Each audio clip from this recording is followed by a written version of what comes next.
6.25 전쟁 중 가장 길었던 1950년 6월 28일 새벽 2시 30분은 6.25때 한강대교가 폭파된 날이었습니다. 오경환 전사연구가에 의하면 그날 1950년 6월 28일 새벽은 비가 부슬부슬 내리고 있었다고 합니다. 서울의 남풍과 북을 잇는 유일한 통로인 한강대교로 산을 이고진 피난민과 후퇴하던 국군이 몰려들고 있었죠. 모두들 통화관제 때문에 어둠 속을 말없이 재촉하면서 한강 남쪽을 향하고 걷고 있었던 것입니다. 마치 성난 파도와 같았다고 설명하고 있습니다.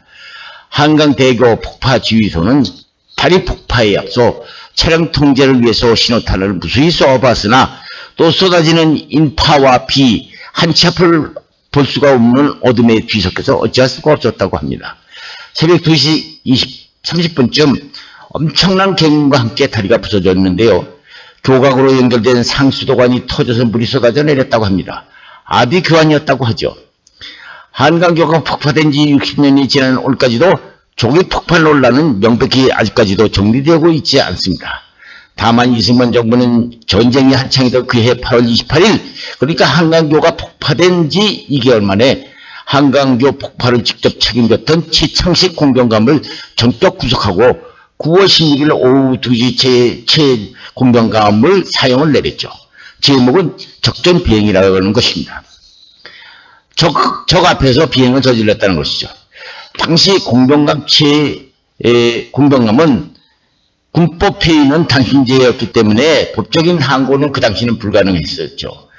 최 공병감은 한강교 폭발로 인한 책임을 모두 지게 된 셈인데요. 이 군법 회의 판결은 폭발을 직접 명령한 최병덕 참모총장이 전사한 뒤였기 때문이었죠. 이 판결은 그러나 1961년 9월 훗날 최 공병감의 부인이 옥정희 씨가 재심을 청구해서 접수한 육군본부 보통군법 회의는 이듬해 5월 15일 원심 판결 무효를 선고를 했었고 1964년 10월 23일 덧신 공판에서 최 공병감에게 무죄를 선고는 되었었습니다. 다음은 무죄 판결 결정을 요지인데요. 한번 잠깐 읽어보기로 합시다. 피고인은 절대적 구속력이 있는 상관의 chấp 명령에 의해서 한강교를 폭파한 것이고 피고인은 이에 복종할 뿐 달리 폭파 시간을 변경할 수 없는 것이 인정되므로 조급한 폭파로서 초래한 한강 북방의 아군 인원과 장비의 손실은 피고인의 전적인 책임이라고 할 수 없다. 이런 내용입니다. 그러나 한강교 폭파가 조기냐 여부는 분명치 않았으며 또 폭파한 명령자가 누군지도 밝혀지지 않고 있습니다. 폭파에 관한 명령 계통 군수뇌부가 모두 사망했기 때문이죠. 폭파 명령은 구체적으로 보면은 최병덕 참모총장과 당시 작전 참모부장이었던 김백일 대령, 당시 공병감 최창식 대령, 그리고 폭파에 직접 참여한 공병장교만이 알았을 것이지만 모두 전사하거나 행방을 알 수 없어서 확인하기가 어렵게 된 것이죠. 그러면 당시 폭파 현장에 있던 장교들을 알아보면 대개 최창식 공병감으로부터 폭파 준비 명령을 받고 한강 철교와 한강 인도계에 폭탄을 설치한 공병 장교들은 공병 학교장 엄흥석 중령과 김재식 대위, 황원희 중령, 이창복 중위, 이문순 중위였다고 합니다. 다행히 훗날 당시 현장에 있었던 이창복 중위는 이런 답변을 기자들에게 했다고 하는데요. 칠흑 같은 밤이었는데 비가 내렸다고 하죠. 폭파 당시 양쪽에 1개분대 정도의 공병대를 배치했는데 인마와 차량의 통행을 저지시키려고 했었지만은 당시 동원한 병력이 부족해서 공포까지 쏘아봤지만은 저지하기가 힘들었다는 것입니다. 어쨌든 한강교 폭파에 따른 폭파된 이후에 후퇴를 못한 군인들은 어떻게 됐을까요? 전쟁 당시 제3사단 공병참모 겸 공병대대장이었던 박기석 소령은 당시 우리 공병대단은 28일 아침 해가 밝아오는 6시경 용산 삼각지 부근에 도착했는데요. 한강교를 향해서 가던 차량이 앞으로 더 나가지 못한 채 서 있었다고 하면서 후퇴한 군병력도 상당수 강 북쪽에 남아 있었기에 우리 쪽에서 다리를 폭파한다는 것은 생각할 수 없는 일이었다고 해고하고 있습니다. 처음에는 어리둥절했었다고 하죠. 어쨌든 아군도 더 철수하지 못했는데 다리부터 끊어놓았으니 큰일이 아니었느냐 하는 것입니다. 박희석 대대장은 이어서 공명대원을 시켜서 인근 버려진 초가지를 뜯고 나무를 베어서 뗏목을 만들어서 이 준비를 했다고 합니다. 부대를 먼저 건네고 다음에 애교사절단과 피난민을 차례로 실어 날렸다고 하죠. 그렇게 뗏목으로 강을 건넌 사람들은 박 대대장에게 생명의 은인이라고 했다고 합니다. 당시 제3사단 공동대대는 겨우 10대의 트럭을 보유하고 있었는데 많은 부대원이 차 뒤를 따라서 도보로 동동문에서 종로를 거쳐서 시청 앞까지 후퇴를 했었다면서 피난 가던 시민들도 우왕좌왕하며 몰려들어서 큰 혼잡을 부르고 있었고 도로 꽉 막은 차량 향연로 인해서 길이 막혀서 꼼짝도 못하다 인도까지 차가 올라가 있을 정도였다고 그때 상황을 말하고 있습니다.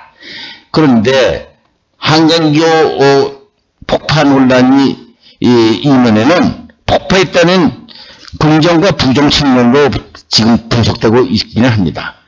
조기 폭파로 희생자가 생기고 국군의 주력 장비와 무기, 정부의 세상이 한수 이남으로 넘어가지 못했다는 점은 불륜격이기는 하지만은 그러나 반면에 한강교 폭파로 인민의 진격을 늦춰서 국군이 전열을 재정비할 수 있었고 결과적으로 미군 참전이 가능해졌다는 긍정적인 면도 있다는 것입니다.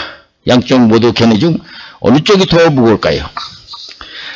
국방부 군사편찬위원회 남정욱 박사는 전쟁 초기에 국군이 적의 보병과 그런 대로 전투를 했었지만은 적 전차만 나타나는 진치가 뚫렸다면서 7월 3일 북한군이 한강교를 복구해서 전차를 도하시켜서 공격하자 국군 방어진지는 적 전차의 공격 앞에서 불과 2시간 만에 무너져서 철수하게 됐다고 주장하고 있습니다.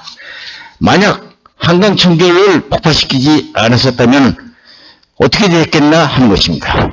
한강교 폭파는 폭파 당시에 인명, 장비 피해가 있었지만 미군이 참전하지 않은 상태에서 국가적 위기를 타개할 마지막 선택이었다고 하는 것입니다.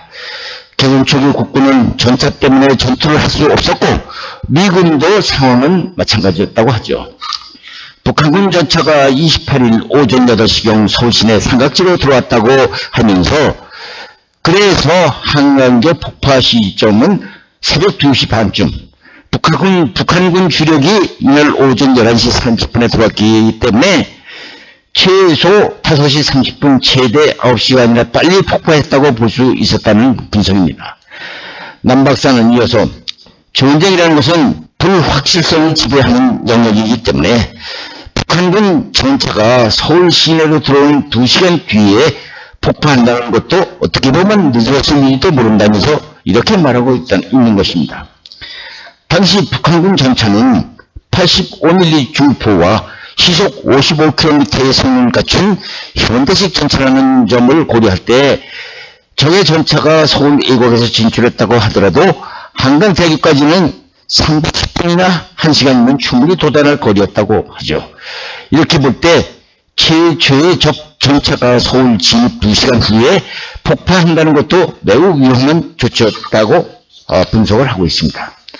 또 국군 철수 후에 한강 대교를 폭파해야 한다는 논리도 당시 전선 상황과 비교해 맞지 않는다는 것이죠. 당시 국군 주력이 미아리 지역에서 적과 대치 중이었기 때문이었죠. 그러나 그대로 철수한다는 것은 불가능한 일이었고 철수를 위해서는 공군이나 강력한 포병의 화력으로 적이 추적하지 못하도록 차단 사격을 해줘야 하는데 당시 국군에게는 이런 전력이 하나도 없었던 것이죠. 남 박사의 이러한 주장은 조기 폭파 논란에 새로운 관점을 던져주었다는 것이죠. 만약 한강교가 당시 끊어지지 않았었다면 미군과 유엔군이 참전이 불가능했을까 하는 것입니다. 남박사의 계속된 주장이었죠. 남박사의 주장은 이렇게 말하고 있습니다. 한강 방어선의 최대 공모자는 북파에 따른 한강교 절단입니다. 그런 점에서 한강교 북파는 한강 방어선을 6일간이나 집행해게 해주었고, 그 과정에서 6월 29일 메가더 장군이 한강 전선 직접 시찰이 이루어졌으며, 뒤이어 7월 2일 미 지상군 참전이 가능했던 것이죠. 미군 참전으로 한국군은 낙동강 방어 전선에 이어서 인천 상륙작전을 성공해 결국 전쟁의 주도권을 가지게 되었다는 것입니다. 시청자 여러분, 어떻게 생각하시겠습니까?